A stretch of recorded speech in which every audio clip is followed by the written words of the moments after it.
ব্রাহ্মণবাড়িয়ার নবীনগরে মানবতার ফেরিওয়ালা সংগঠনের পঞ্চম প্রতিষ্ঠাবার্ষিকী উপলক্ষে সদস্য মিলন মেলা, মেধাবী শিক্ষার্থীদের মাঝে শিক্ষা সামগ্রী বিতরণ এবং মানবিক কাজে অবদান রাখায় বিভিন্ন সামাজিক সংগঠন ও শিক্ষা প্রতিষ্ঠানকে সম্মাননা স্মারক ক্রেস্ট প্রদান সহ আলোচনা সভা অনুষ্ঠিত হয়েছে। শনিবার বেলা 11টায় উপজেলার ছোট শিকানিকা ইমাম হুসাইন রাহমাত আল্লিল দাখিল মাদ্রাসা মাঠে অনুষ্ঠানের শুভ উদ্বোধন করেন মানবতার ফেরিওয়ালা সংগঠনের সভাপতি মোহাম্মদ আবদুল্লাহ আল মামুন।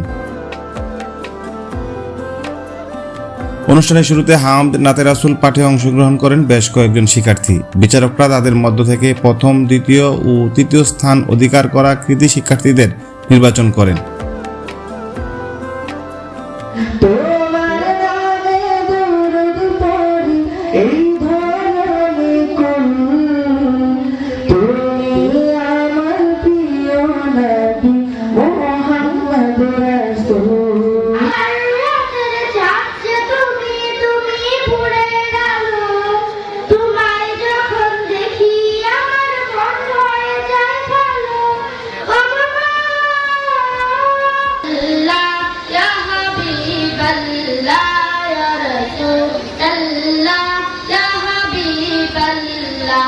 আলোচনা সভায় মোহাম্মদ মোশাররফ হোসেন দারোগার সভাপতিত্বে প্রধান অতিথি হিসেবে বক্তব্য রাখেন অ্যাডভোকেট মোহাম্মদ গিয়াসউদ্দিন সাদেক।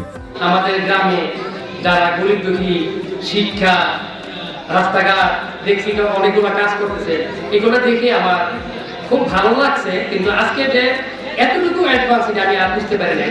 আব্দুল মতিন মাস্টারের সঞ্চালনায় এ সময় বিশেষ অতিথি হিসেবে উপস্থিত ছিলেন সমাজসেবক আরিফুল ইসলাম, ইউপি সদস্য মাসুদ পারভেজ, আবু তাহের মাস্টার, সমাজসেবক বিল্লাল হোসেন সেপু, মুফতি জামাল উদ্দিন, সাবেক ইউপি সদস্য ফুল মিয়া, সংগঠনের উপদেষ্টা হাজী মজনু সরকার, আমজাদ হোসেন, সবির হোসেন, মোহাম্মদ শামীম ও মোহাম্মদ সুহেল সরকার, সদস্য সানিয়া আহমেদ। এছাড়াও স্থানীয় আরও বহু গণ্যমান্য ব্যক্তিবর্গ এ সময় উপস্থিত ছিলেন। অনুষ্ঠানে আগত অতিথিরা তাদের বক্তব্যে সংগঠনটির মানবিক, সামাজিক, শিক্ষামূলক ও উন্নয়নমূলক সকল কর্মকাণ্ডের ভূয়সী প্রশংসা করেন। তারা বলেন, মানবতার ডাকে এই সংগঠনটি ইতিমধ্যে দরিদ্র পরিবারের শীতবস্ত্র ও ঈদ সামগ্রী বিতরণ, অসুস্থ রোগীদের অর্থ সহায়তা প্রদান, কৃতি শিক্ষার্থীদের মাঝে শিক্ষা সামগ্রী বিতরণ করে এলাকার সর্বমহলে বেশ প্রশংসা কুড়িয়েছেন। ভবিষ্যতে সংগঠনটির এমন কর্মকাণ্ড অব্যাহত রাখতে এ সময় বক্তারা সংগঠনটির নেতৃবৃন্দের নিকট আহ্বান জানান। আমি মানবতা কল্যাণের যারা করতেছে তাদের প্রতি আমি ধন্যবাদ জানাবো। তারা আসলেই প্রকৃত ভালো কাজ করতেছে। ওদেরকে দেখলে বোঝা যায় যে মানবতা ফেরিওয়ালা কাকে বলে। এখানে ছোট শিকারিকার যুব সমাজ রয়েছে মানবিকতাকে প্রতিষ্ঠা করার জন্য। আমি এই যুব সমাজকে নিয়ে গর্বিত। এই মানবতা ফেরিওয়ালা সংগঠনের প্রত্যেকটা সদস্যকে দিন ইসলামের কাজে সহযোগিতা করার তৌফিক আল্লাহ সুবহানাহু ওয়া তাআলা তাদেরকে দান করুন। সংগঠনটির নেতৃবৃন্দরা জানান, 2020 সালে প্রতিষ্ঠার পর থেকে নানা প্রতিকূলতা জয় করে সমাজের দরিদ্র, অসহায় ও এলাকার উন্নয়নে নিরলসভাবে সংগঠনটি কাজ করে যাচ্ছে। ভবিষ্যতে সবার সহযোগিতা পেলে এলাকার উন্নয়নের পাশাপাশি অসহায় ও দরিদ্র মানুষের পাশে থেকে মানবিক কাজের মাধ্যমে সংগঠনটির গুরুত্বপূর্ণ অবদান রাখতে পারবে বলে তারা আশাবাদ ব্যক্ত করেন। এজন্য তারা সবার দোয়া ও সহযোগিতা কামনা করেন।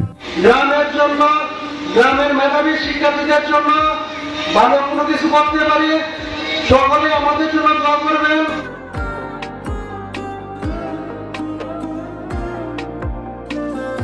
দেখতে দেখতে 5 বছর অতিক্রম করলো মানবতার ফেরিওয়ালা সংগঠনটি। আজকে বর্ষপূর্তি অনুষ্ঠানে আগত অতিথিরা মনে করেন, তারা অতীতে যেভাবে সামাজিক, মানবিক ও শিক্ষামূলক কর্মকাণ্ডে নিজেদেরকে জড়িয়ে রেখে এলাকার সার্বিক উন্নয়নে কাজ করেছেন, ভবিষ্যতে তারা তাদের এই দ্বারা অব্যাহত রাখবেন। ব্রাহ্মণবাড়িয়ার নবীনগরের ছোট শিকারিকা থেকে মোহাম্মদ কাউসার আলম।